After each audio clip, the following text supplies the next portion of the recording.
My reflection today is on the words of Isaiah, "Make justice your aim." We know that not everyone defines justice in the same way. In this passage, it's associated with learning to do good, setting right a wrong, and defending those without power. And yet, there are those who find passages in the Old Testament they cite to associate justice with violence and vengeance. Which approach glorifies God?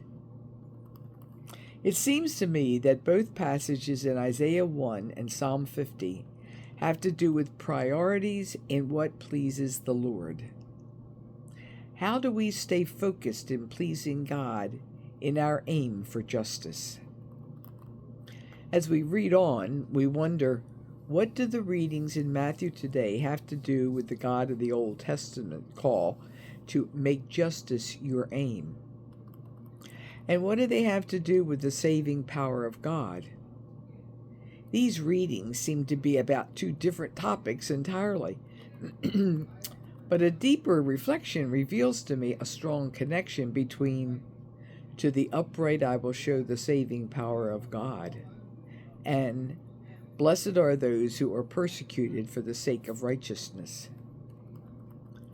Beginning with Isaiah, God clearly calls us to do more than just recite statutes and profess the covenant. In the psalm, God calls us to live our faith as praise to God.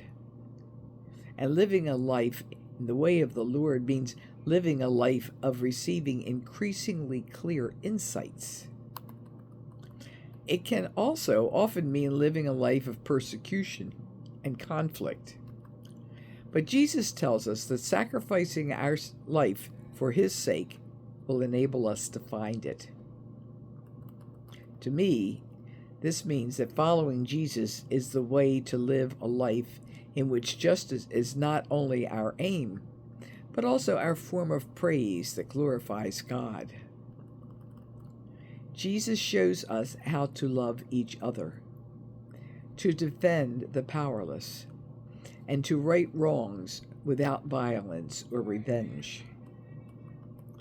My prayer today is that we will all make justice our aim as praise to God. I also pray that we will open our hearts and minds to insights into how to bring about justice in God's world. Amen.